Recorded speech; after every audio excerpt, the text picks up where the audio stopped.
All right, well, we got it. Right after our big, beautiful, sprightly young 75-year-old Jerry Connolly died of cancer. A little background I can tell you all. We This get, time yesterday, we saw the House up all night. It was day two of by the the House up all narrowest night, as well as Republicans are margins, charging ahead of their multi-trillion-dollar tax breaks package. a Republican with victory, Speaker Mike Johnson defying the skeptics within his ranks, a passing of the one big beautiful bill. Trump's priority bill to pass. Now, in fairness, even if he hadn't died, they probably still, because two people fell asleep during the proceedings. So in all likelihood, even if he hadn't died, they still would have passed it. Even if none of the three Democrats who have died this year died, they still would have found the votes. But it's still, I'm still going to get mad about it. And he's dead, so he can't get mad at me for being mad about it. He can't defend himself. It's really bad. Country's pretty much cooked. I don't really know what to say about it, to be honest with you. It's pretty bad. Look, we've talked about okay, so first of all, to be clear, this still has to go through the Senate. What does the bill do? It's 1,000 pages long. The broad sweep of it, the broad, okay, we're reestablishing and cementing 2017 tax cuts that primarily benefit the wealthy. We're cutting a bunch of money from Medicaid, from food assistance. A lot of programs are getting cuts. Expanded SALT deduction. That's nice. Nice concession to the blue state Republicans in the House and Senate, I suppose. I'm on Snapvosh. That's great. Don't make your problems my problems. You're a white name? Keep it that way. It's, yeah. The Senate has their own version, so it probably won't survive. Yeah, I don't know about that, personally.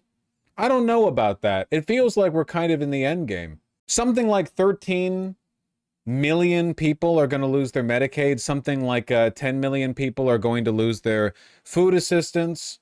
It's going to get a lot worse for a lot of people. And oh boy, is it expanding the deficit. I mean, we are going into debt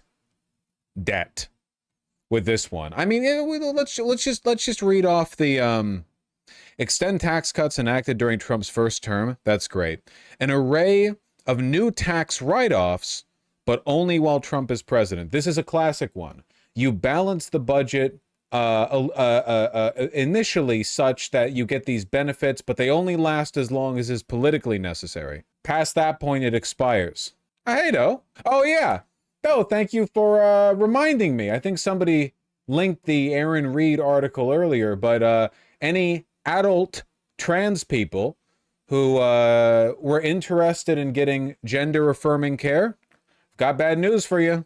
Guess what's off the list? Bans Medicaid from covering transition-related care.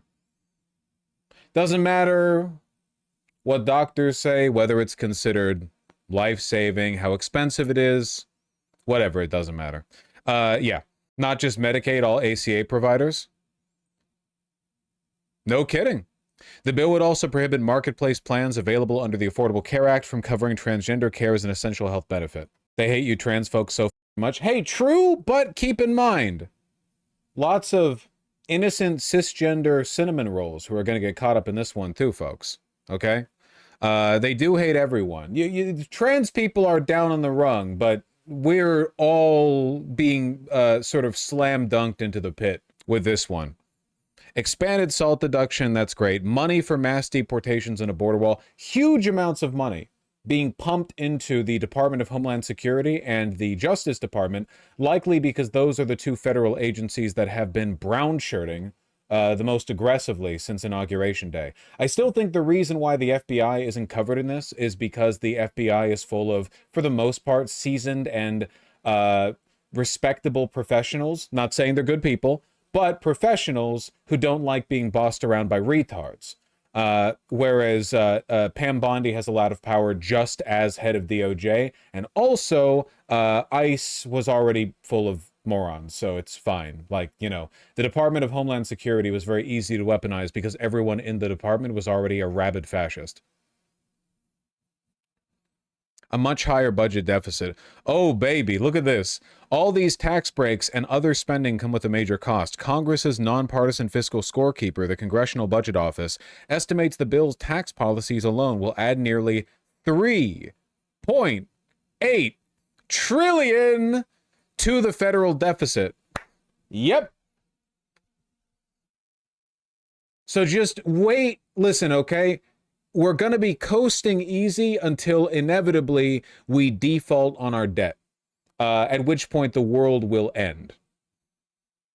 That'll be, that's the end of it, you know? That's the end of it. Keep in mind, by the way, that so much money is being burned here that them reducing how much they're providing through Medicaid and through food assistance, through SNAP, they're just doing that for the love of the game. It's clearly not to balance the budget, because this is even more deficitary than we were already. Like, that's just spite. You know? How long until we default in our budget? Honestly, at the rate the interest that we pay is growing, I don't think it's even going to take that long. Not the way things are going right now. A potentially potent restriction on federal courts. That's cool. The bill includes a provision that prohibits federal courts from enforcing contempt citations related to temporary restraining orders or preliminary injunctions. Why is that in a budget bill? Whatever. Transformed social safety net programs, right? We know about that one, Medicaid and SNAP. Classics. Not Medicare, because that's for old people who vote for Trump, you know. More benefits for the rich than the poor. We know, don't worry. The end of Biden's green energy initiatives, and an increasing debt ceiling. An increased debt limit up to $4 trillion. By the way, a phenomenal, is there anything other countries can realistically do to try to soften the blow of America defaulting? I think North Korea has the right idea. Raising the debt limit as we are right now, in this fashion, the fact that the Treasury bond yields are where they are right now, I don't think folks are willing to pay for the amount that it would take to buy this up. Keep in mind, the way we pay for all of this crap, we raise the debt limit, and then how do we raise the money, right? We're borrowing it. That's why the debt's going up. We're borrowing the money. Who's giving us the money? They're buying Treasury bonds. But in the last Treasury bond auction, we had some trouble selling enough debt. As a consequence, yields have spiked. Paywall? F you. 20-year Treasury auction goes badly. Yields spike as bonds sell off. I think we're up to like 5% or something like that. Let me check. 30-year Treasury bond yields. Give me the data, please. Yikes! Yeah, that looks like it's up. Higher bond yields means we're trying to incentivize people to buy more government debt. We're trying to sweeten the pot. Oh, you get more interest off of it. More interest they get off of it means what? Who's paying that interest? We are, the taxpayer. So we're opening up the debt limit by $4 trillion, which means we want people to buy more bonds, but people are already not buying those bonds. Moody's recently downgraded U.S. debt, the certification of our debt, U.S. credit, downgraded it, which means that people don't consider, our credit rating, thank you, I was blanking on that, which means people don't consider our treasury to be as lucrative a long-term prospect. We're not as reliable. So what does this mean?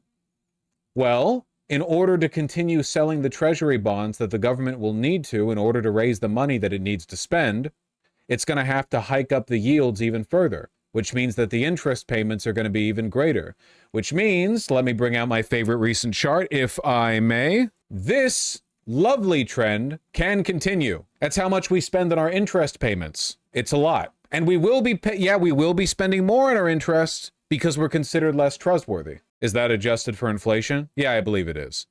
But that actually wasn't the chart I was looking at. This is the chart I was looking at. Hey! Cumulative interest costs this year are higher than in recent years. In 2020, by the end of the year, we had paid $352 billion on interest to our national debt. And by 2024, that's up to $882 billion. Wow, that's crazy. In 4 years, we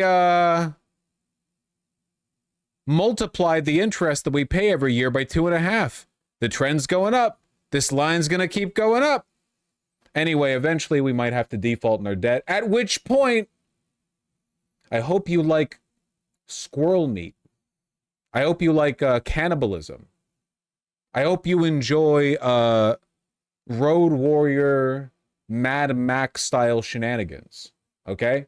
You're going to be thinking favorably of the lentils and beans and rice that you have been eating in the before times. Okay? Should I buy gold? People will break into your house and steal it. I wouldn't. There's no getting around this one. Move to North Korea. I hear they have a good independent system going over there. Actually, since this deficit is so high, it will automatically cut Medicare due to the PAYGO Act. Really? I don't know about this.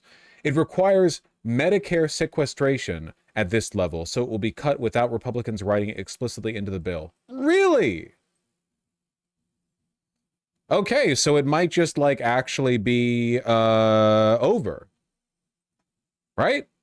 Are we getting there? As you know, statutory PAYGO, which stands for pay-as-you-go, is a law that requires tax cuts and spending increases to be offset, meaning that they do not add to the deficit. If at the end of the year congressional legislation collectively violates PAYGO, those deficit effects trigger across-the-board cuts to programs like Medicare. Does this bill trigger statutory PAYGO? Yes, and it's not me saying it. It is the Congressional Budget Office confirming it as of a couple hours ago. And look, cool. This is really the breaking news, because when the Budget Committee kicked off this process approximately 3 months ago, there was a commitment by President Trump that there would be no Medicare cuts in this piece of legislation. And indeed, over the last several months, there's been no discussion of Medicare at all. There has been of Medicaid, but not of Medicare. Well, here we are tonight because, as you explained, because of the size of the deficits, because of the PAYGO or Pay-as-you-go Act, that would trigger sequestration. How does this help Republicans even? They hate you. The Republicans are running this country the way a private equity firm runs a company that they purchase. A private equity firm takes advantage of a company's bankruptcy by buying it up and then uses shell companies to do a complicated series of self-lending schemes, basically as a way of making the company assume its own debt. Past that point, they can run it into the ground and sell it for scrap. They can run it as efficiently as possible, and then more efficiently than it can be run, bleeding off staff, selling the light fixtures, whatever. Meanwhile, the people from the private equity firm who appointed themselves to the heads of this new shell company that runs the old company make 10, 15, 20, 30, 50 million dollars in golden parachutes they skip off. All the workers at the former company lose their job, but they're guaranteed those paychecks contractually. That's what we're seeing here. That's why they're doing this. They are siphoning money from the people to the wealthy. Now, whether it'll work without triggering a global economic collapse, I don't really know. The wealthy don't necessarily benefit from that either. Not really. Maybe just a few of them. Wait, U.S. credit was actually downgraded? Yeah, did you think I was joking? And you know why Moody's downgraded U.S. credit? Because they said we ain't paying all that shit back. There's no f***ing way. They said there's no f***ing way you balance those books. And they're completely correct. Of Medicare, and it would total over $500 billion. The official figure that CBO confirms is $535 billion in cuts to Medicare. And this bill doesn't waive statutory PAYGO? No, it does not. So this will have a direct impact on Medicare and the federal budget, which is, again, I think a lot of people who are not following this as closely as you are probably. Why is the stock market not responding negatively? They're stupid. Genuinely, that's it. The stock market is not actually a reflection of the health of the economy, current or future. The stock market is a reflection of inertia, bias, in the people who hold those shares collectively, and also to a large extent people who are desperately trying to get a bag off of predicting a market collapse or resurgence. It's all just cryptocurrencies. Like, you might as well be asking, you know, I just read an article like talking about how the Bored Ape Yacht Club is like a total scam and nobody even in the club believes it anymore. Why isn't Bitcoin down? You're assuming way too much of a relationship to reality in this commodity, in this like investment. It's very little to do with reality. Public perception, it means nothing. You're not aware of and will be surprised to learn about tomorrow. Chairman. Nice. This excerpt about the lead up to 1929 crash rings true. Oh, I've read this bit. By the summer of 1929, some danger signs were apparent. For example, the startling decline in building contracts. Net investment for residential construction for the entire year sank to $216 million, over $1 billion less than in 1928. At the same time, there was an alarming growth in business inventories, more than trebling from $500 million in 1928 to $1,800 million in 1929.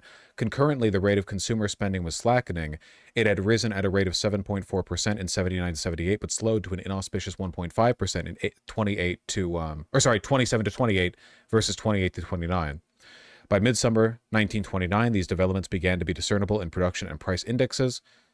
Industrial production reached its height in June, then dropped off in July. Employment rose till July. Building began to fall off, and week after week, wholesale commodity prices dropped with ominous regularity.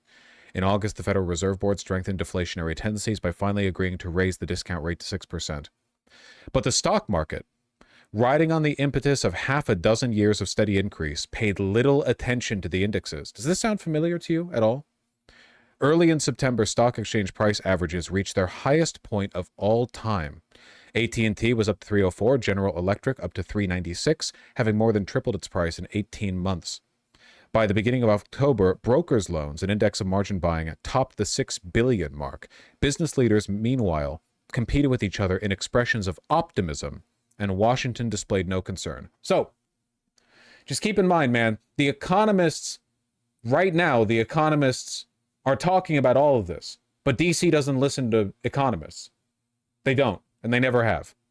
Oh, they're also attacking, at long last, the most anti-consumer program yet devised by the mind of the IRS, seeking to eventually replace, and thus rob us of, our freedom to pay tax filing firms $150 to do no work at all.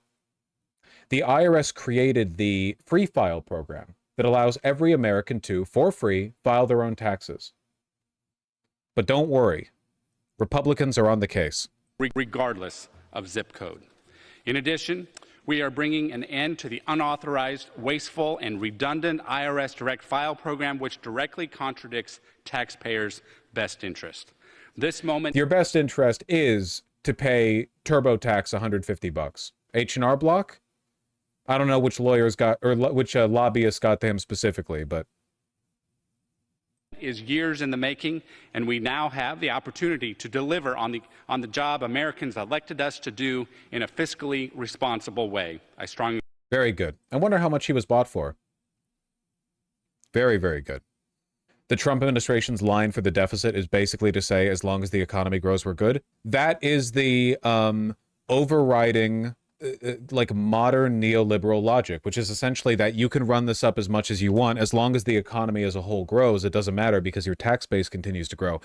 As a matter of fact, I was watching this fucking retard, I think he was on NBC while I was driving back home today, who was like giving his expert analysis on the effects of the big beautiful bill, which he was decrying, by the way. He was speaking negatively of it, and he was like, well, actually what you're supposed to do is lower taxes to stimulate the economy, but then, unlike what the Trump administration is doing, you have to slowly cut programs to reel in the deficit. People like this are the bedrock of Washington, right? Of our modern economy. That is to say, delusional corporatists who have no idea what they're saying, but they will repeat the dogma that they've been provided for their entire lives. Our deficit is so big that at the current tax level, we will never, ever bring it down. Again, and I've said this before, If we eliminated Department of Defense spending, that's bringing it to $0. Zero, nada. The deficit wouldn't even be halved. At the end of the day, it all comes down to taxes and wealth taxes. It all comes down to pulling in the money. The idea that you're going to solve this without raising taxes, impossible, undoable. And the problem that I have is that I don't think Democrats are going to be able to fix this.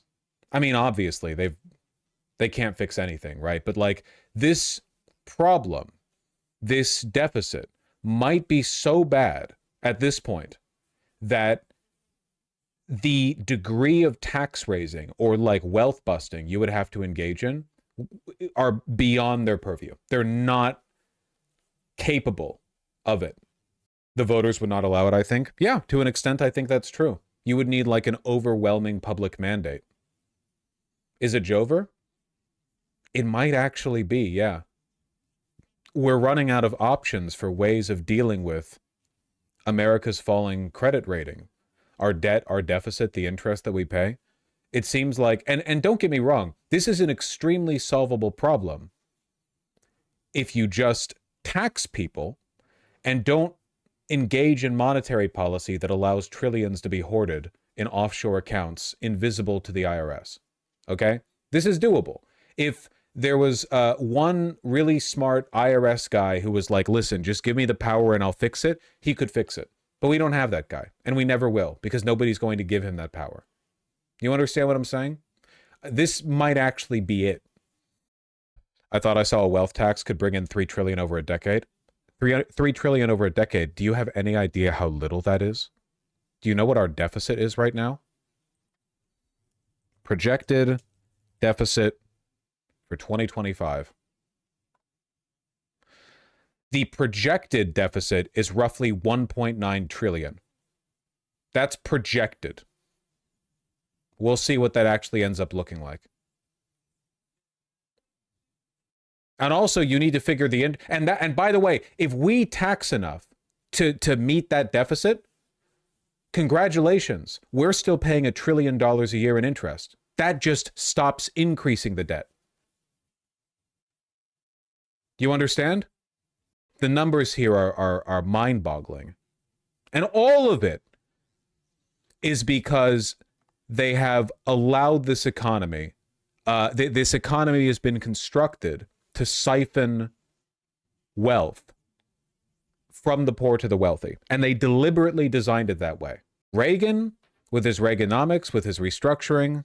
Obama, with the fucking quantitative easing, which never stopped.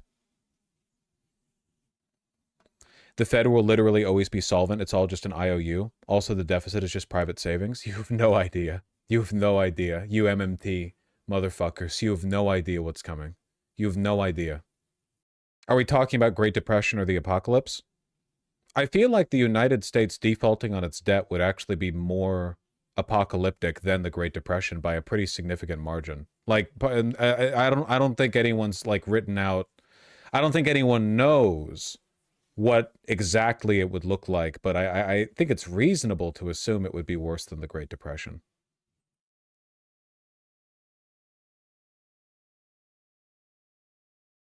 Talk to me about what this bill costs. I mean, it's being widely reported so far coming out of the House, it would cost $4 trillion. If you're looking for $2 trillion in mandatory spending cuts, which is what I understand that you said, correct me if I'm wrong.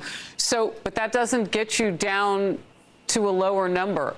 What do you think about the trillions of dollars that this would add potentially to the debt? And how do we alleviate that? So here's the tax cuts cost $4 trillion. Okay. We believe that it is important, and a foundation for balancing the budget is to remain a growing economy. This bill will preserve that option. We will have $2.6 trillion of economic growth, dynamic scoring. We don't think that that is a high watermark. We actually think that's middle of the road expectation of what we could. This has been the dogma they've been pushing for a long time. It's just like none of this matters as long as the economy grows. As long as the line goes up. And by the way, the reason the line is going up is because banks are just lending money Cut taxes, cut interest rates so banks can lend money essentially for free. So everyone has debt that they use to buy debt, that they use to buy debt, that they use to buy debt, that they use to buy debt. Everyone's speculating on the speculation of the speculated debt. But it's all a siphon.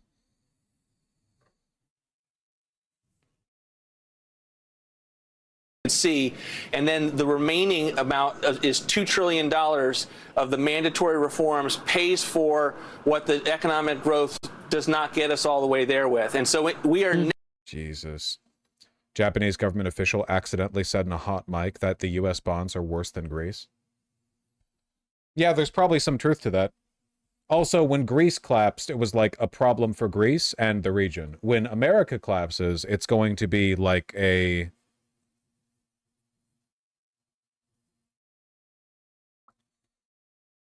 problem.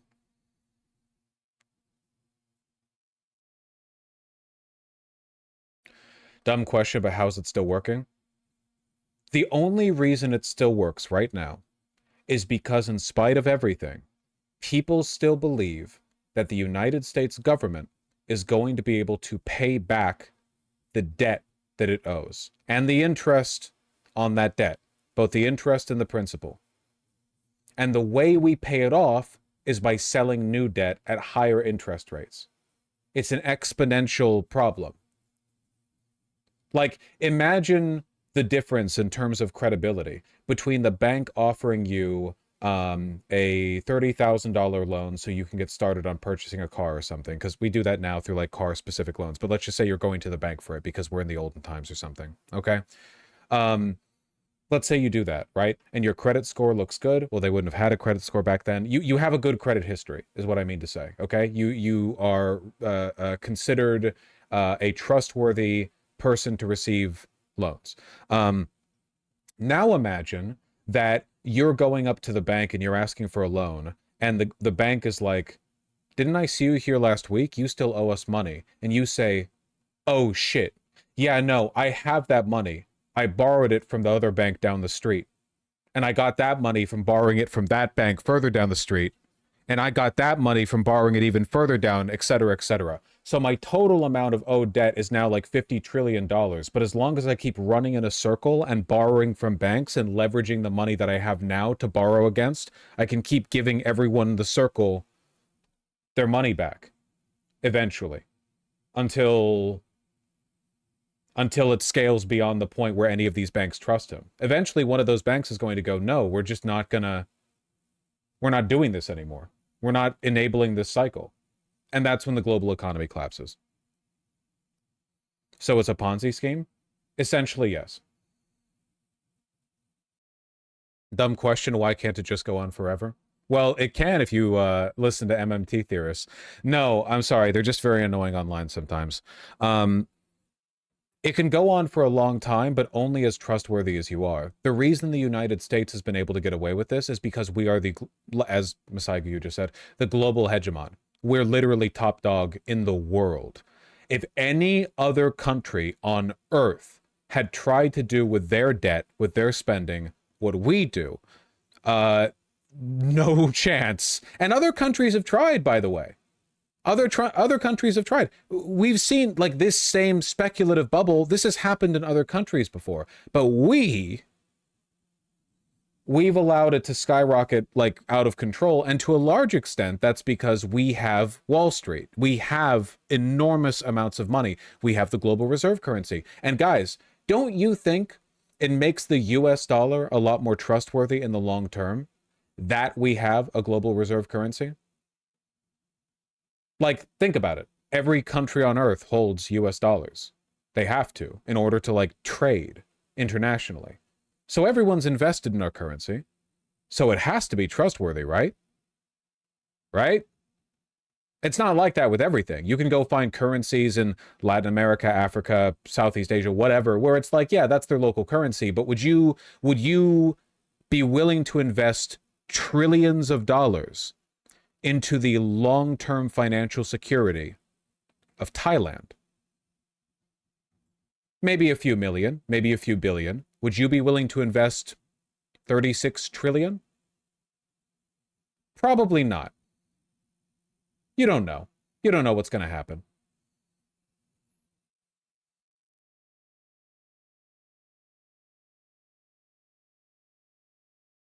Thailand's pretty stable. Yeah, but it's not America. And they don't possess the global reserve currency. They don't have the same kind of institutional backing, the same power, the same trust that allows them to keep saying over and over again as people line up for their treasury bond auctions, you, yes you, don't you worry. Not only will we pay your investment back with interest in a timely manner, but inflation will remain under control. So when you get this money back, it'll be worth a lot. It'll be worth more than what you invested it, than what it was when you invested it. But that's all based on trust.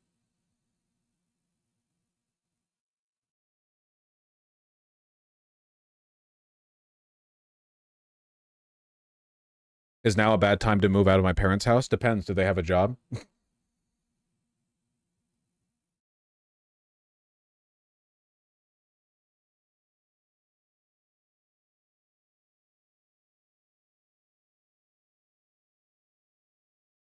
Anyway, does everyone understand? Like, there's the reason I'm talking about all of this is because, like, this bill in this form cements a series of decisions or patterns or maybe like arcs that we're following. And I think it might put us in position for an unavoidable collapse. It's not going to happen this year or the next. Right now, the big fight is democracy, the judiciary, the fight for rights within our country, trans rights, immigrant rights, etc. But next year, the year after that, I don't know. What can other countries of the EU do to at least prepare for this? The main thing that they could do to prepare would facilitate the collapse, because what they would do would be to sell their holdings in the treasury. Divest, get their money back now, but that would hasten the collapse of the country. The decoupling would make it worse for us.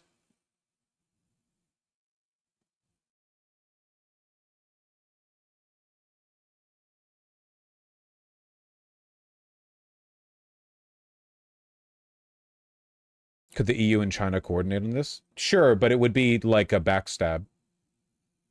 You know, I don't think it's a coincidence that one of the things that Mark Carney floated right before Trump mysteriously stopped talking about annexing Canada was making a joke on a Canadian news program about holding U.S. Treasury bonds. At which point I assume somebody next to Trump said, "Sir, you need to cut this the fuck out."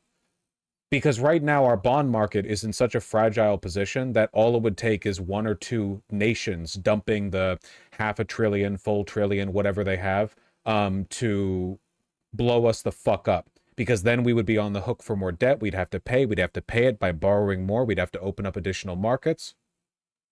And what happens if people don't want to buy the additional debt? We have to offer it at a higher yield.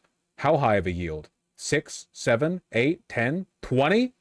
How high of a yield would be necessary to make up for the sudden drop in our treasury holdings? And how much interest would we have to pay on that in the future? Is there enough money in circulation / holdings to pay for such a large debt? Yeah, but you'd have to tax the wealthy. Well, at this point, you couldn't just tax with income tax. You would need wealth taxes, and you would need a borderline military taxation of offshore tax accounts. I'm talking like U.S. Army planes flying over Bermuda, the Cayman Islands. And this would upset the global rich, by the way, not just us, because a billionaire is, there's no such thing as an American billionaire. All billionaires are global. Their holdings are everywhere. They have money in many different currencies. But that's not going to happen. I don't think the Democrats have the balls to do that. They do, after all, answer to the exact same fucking corporatist interest that Republicans listen to up until they decide it would be better to listen to the oligarchs, so. A land value tax wouldn't be enough. The reason a land value tax wouldn't be enough is because an obscene amount of the money that represents our GDP is cycling around in a fucking ghost economy that floats above the real one. In the real day-to-day world, the place where you and I exist, money is the thing you get in a paycheck, or in my case, a Google AdSense payout or whatever, PayPal receipts. I go to a store, I spend it. Sometimes it's in cash, usually it's on a card. The money, however, does move. It moves between people. But a huge majority of the wealth in this country is either held in a speculative market or it's money held on debt. It's a consequence of our fractional reserve banking system, where the money isn't real in the sense that it was created by the Treasury. It's been loaned out by the banks at very low interest rates because people use that money to invest it, speculate with it, and get more money in return. It's cloud money. If you had everyone called on it right now in this moment, the system would fall apart. That's not how it works with you and I, right? Like, imagine you have investments and stuff. If you put your foot down and you said, nope, I want this all in cash now, you could get it. It might take a bit, but you could get it.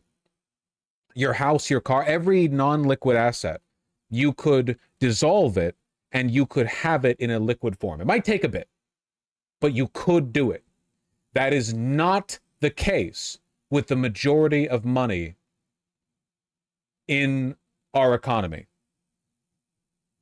Tens of trillions of dollars exist in like a superposition. They do and they don't belong to the bank. If everyone got called on that, the global economy would collapse. It's an abomination. It never should have been allowed to exist. When will this economics doomsday scenario happen? I don't know.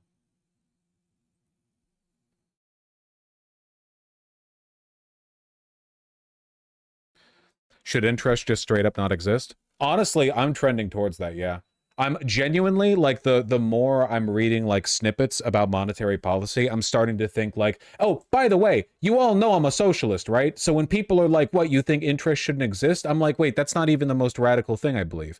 Like, it would be, people are like, dude, you can't not have fractional reserve banking. And I'm like, this is, like, several layers removed from what I've proposed on stream.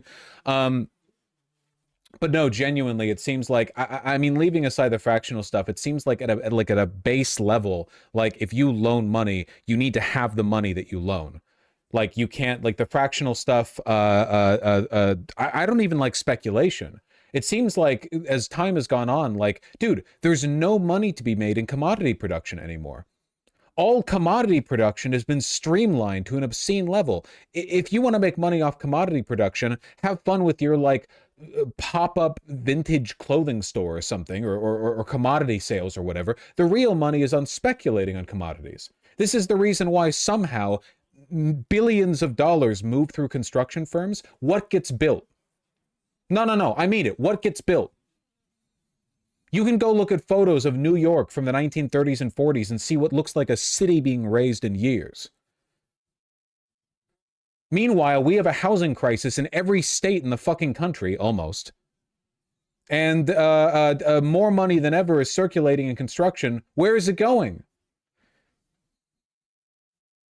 It's a fucking Ponzi scheme. It's a complicated system that allows for the siphoning of wealth. It's just that over time they found out that by using fancy math tricks, they could do that more efficiently with speculation and quantitative easing and fractional banking and so on than they could ever do it by just charging people more for cars or whatever.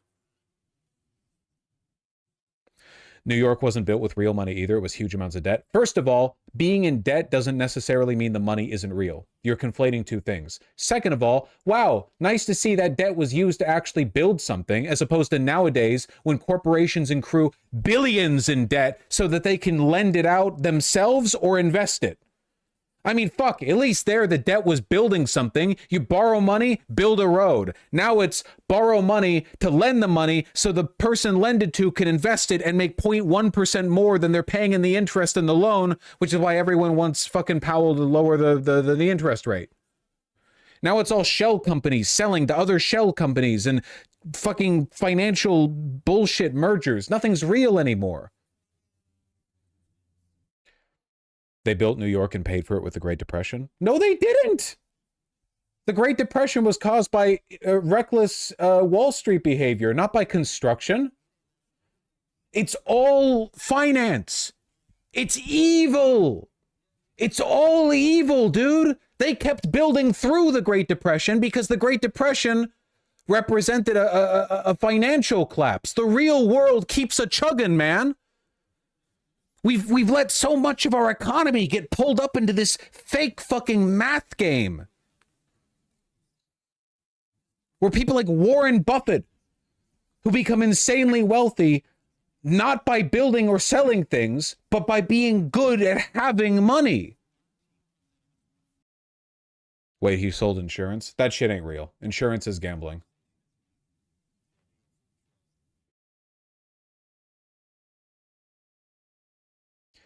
Buffett owns and sells businesses? Yeah, that's my point. He's good at moving money around. He didn't make his money by selling a product, right? Like Vivek. Fucking no one's out there. No one out there is making big fucking moolah off of like, well, for every widget sold, I get $1 of surplus value after I'm done paying my rent, electricity, and wages. That's not how anyone makes money anymore, okay? 3 ways of making money, okay? Bitcoin, OnlyFans, live streaming. And the OnlyFans live streaming divide grows blurrier every year. And I've been doing my crunches, so you might see me on there as a moonlighting gig eventually. But for right now, it's just the live streaming, and I'm pissed off about the first sector. What about drawing furry porn? Fuck, you're right. Anyway, thank you everyone for listening to me talk again about monetary policy. It's important. Just remember that when this all falls apart soon, just remember the Republicans cemented it, but this is a bipartisan thing. The transferring of wealth into the fake economy, the refusal to go after tax havens or tax wealthy people, the capitulation to corporatist interests, that's across the board, honestly. Republicans are doing all of this faster and stupider, but this was inevitable.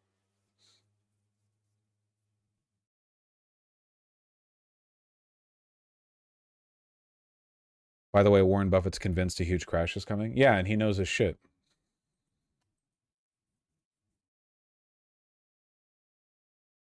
Yeah. Unironically, third world countries might be better off because more of their economy is based on real production rather than finance. Why do you think China is the way it is? Why can China, for $5, build a national high-speed rail system? And in America, we spent $13 billion to politely ask a bunch of Californian farmers whether or not they would politely consider, you know, allowing one single rail to be built on 1/4% of their property. The world economy has moved to financial capitalism. Yeah, but as a percentage, I'd be willing to bet that America probably siphons more into the financial market. It's like London, Hong Kong, New York. I mean, there are a few like real financial centers in the world where you have the like monstrous reallocation of wealth taking place. Singapore, thank you. Yeah. Funnily enough, this is actually one of the reasons why Russia has been able to survive the economic hole they've been in for so long. A lot of Russia's wealth is literally just them having cash. You know, it's like Russia, Norway, and Saudi Arabia all do the same thing in that because they've sold so much stuff, because they're selling a thing, addition, you sell it for money, you get the money, you just hold on to the money. IRS direct file program which directly contradicts. Okay, I've muted the autoplay, but I don't know where it's from. What was that? That was from Twitter? Man, Elon like genuinely broke the site. That was this Twitter tab. It was here on my first monitor. I didn't touch anything. I didn't even click. It just started playing. What the hell? Yeah, just decided to restart. Okay, let me close that along with all these tabs. Yeah, Grok, can you explain this, please? Fucking... Anyway, what was I saying?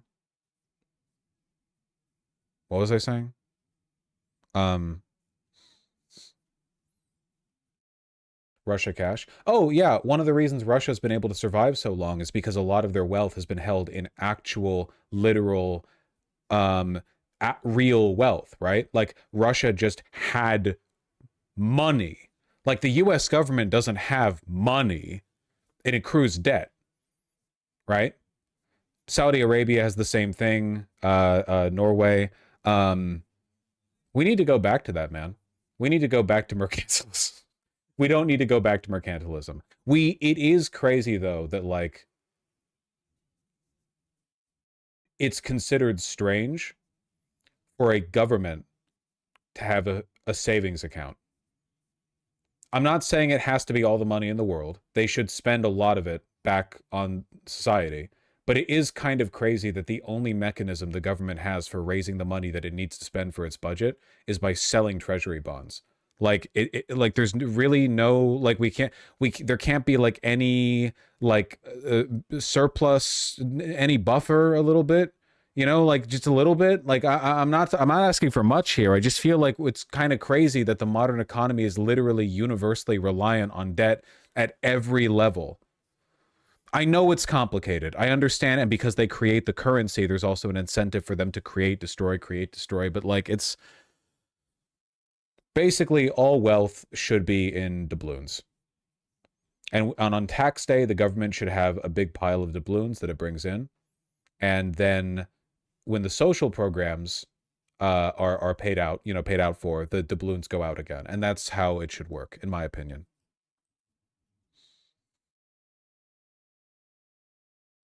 No, a surplus is wasteful, as if you spend it, the ROI can be higher as investment. No, I'm anti-investment. You don't understand. No, that's the fucking logic. Well, wouldn't it, if the interest rate on the debt you get is lower than the ROI on your investment, then shouldn't you just infinitely spiral into debt? That's what we're trying to prevent. Yeah, you're in the box, dude. You're like, well, shouldn't that's just wasted money then? No, it's real money. Ah, man. The government shouldn't be investing in shit, dude. It's the government. They make the currency. They should just have some of it themselves. Cities have been proof of this on a microeconomic scale. Yeah, but then people will be like, well, cities don't create their own currency, which is true, and I acknowledge that it's complicated, but I'm advocating for a kind of like radical Luddite approach towards monetary policy. It hasn't destroyed Norway to hold a national fund, you know. It hasn't destroyed Saudi Arabia. It hasn't destroyed, you know, Russia. I mean, certainly Russia's not in a great place, but it's not because they've had, you know, a reserve. If the government doesn't take out debt, where would the money come from? Literally prints the money. Would you say all banks should be owned by the government? Okay, can we all agree on that one at least? That to me is an easy one, for sure. Yeah, private banking as a system, literally, like, there's no reason that should exist at all. None of that fractional bullshit. If you're loaning out money, it should be money that exists, that has been produced. Should the stock market exist? Fuck no, dude. They're the reason we keep getting into this fucking mess. You know, we had investment and like building stuff as a concept before the stock market, right? I just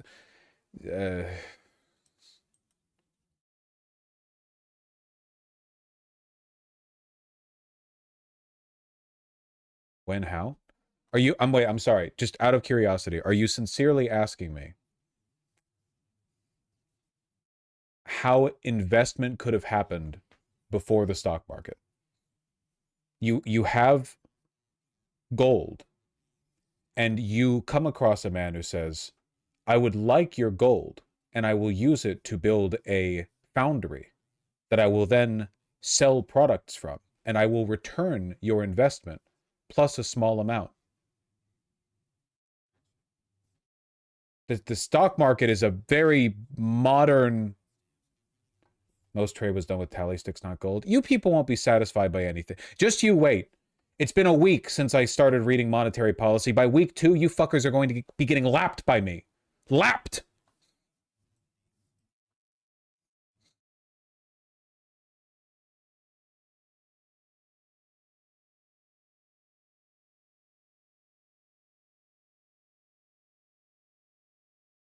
Rome had banking, loans, investment, corporate entities, etc.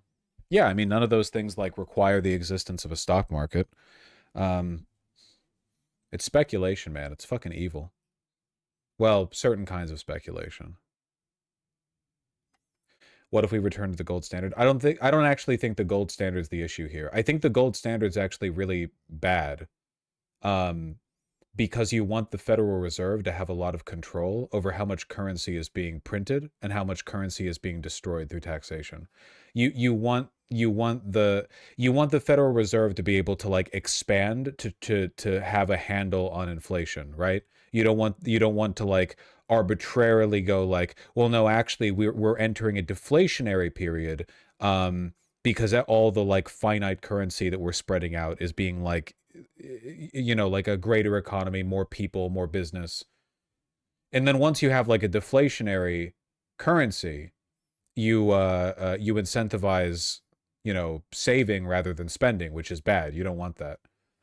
Honestly, like I know it's kind of like a meme, but I feel like there's some validity in the whole labor voucher thing. Maybe all money should be dollar bills that catch on fire exactly 1 year after they're minted.